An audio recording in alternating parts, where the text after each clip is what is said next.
Well, what we have done is we contribute capabilities where we have some expertise, where we have niche capabilities, and where and which our partners find useful. And so we do have a capability in UAVs. We've operated UAVs for many years now, and so we feel that this is something which we can contribute, and surveillance and information gathering is something which is you can never get enough of in a theatre and an environment like that, and so our partners there are happy to have us. So we can make this contribution, and that fits in together with the contributions which other people are making. Well, overall, the effort in Afghanistan has been increased between last year and this year, and that is in line with the overall approach that NATO and ISAF have taken. So there has been a significant increase in deployments in Afghanistan, and what we have done is we have assessed what contributions that we can make in relation to this approach, the new approach that NATO and ISAF has taken. And one of the key things is to train the Afghan National Security Forces, and therefore this is an area which we feel we can contribute.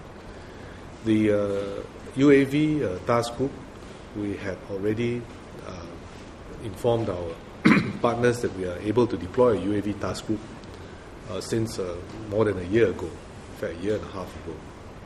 And it was a question of finding the right scheduling and the right timing for the UAV task group to deploy, which would make it so that it would make the most useful contribution. What happened is a process of engagement. It's also, there are already a number of different kinds of training institutions that exist. So firstly, we wanted to see where we can make a contribution, where there were gaps in the training, and also we wanted to find a partner whom we were comfortable working with. And our friends from the Australian Defence Force are working on building up an artillery training institution, and so we inquired with them, and they've agreed that we can work together with them in carrying out this institutional training for artillery. And would it be more like weapon detection kind of radar system, or would it be, because there's two aspects to artillery, there's the defensive and its offensive?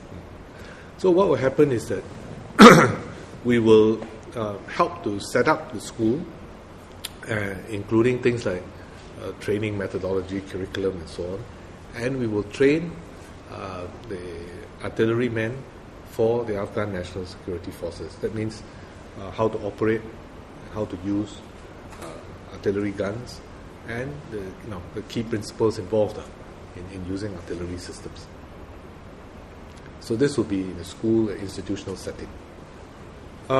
We expect to start in September this year, together with the ADF, and we expect to deploy between 6 to 10 people.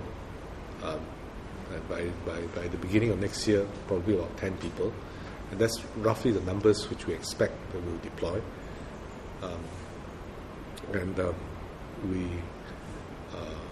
We think that this will be a continuing requirement in the school, and we'll review it each year as we go along to see what the requirement is.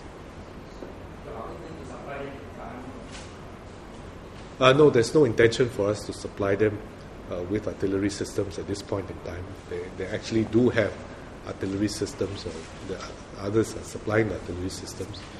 We are providing the trainers to provide the training for the artillerymen. So it will be more classroom lecture type of... Sorry? It will be more classroom lecture type of instruction? In an institutional setting, that's what we expect. Sorry? I can't hear. I can't hear you. Our typical deployment for our soldiers when we deploy them there is 3 to 6 months. each soldier, a typical deployment, and we expect that that will continue for the individual soldiers. Yes, Afghanistan today is, there are of course, Afghanistan is not a completely secure place. I mean, all of us know that. But that's the reason why there's a need for people to be there to help to stabilize Afghanistan. And that's the reason why we're there. There are significant security concerns in Afghanistan. Before our soldiers are deployed, they receive training in Singapore, and also they receive integration training from soldiers with whom they will be deploying. So, for example, our soldiers who are going to Oruzgan, they receive training in Singapore, and then they train together with Australians before they're deployed into theatre with the Australians. So that serves two purposes. One, they bring up their training standards to a common standard with what's the latest that's happening in theatre, and they also get to know their counterparts and are able to operate much more easily with them.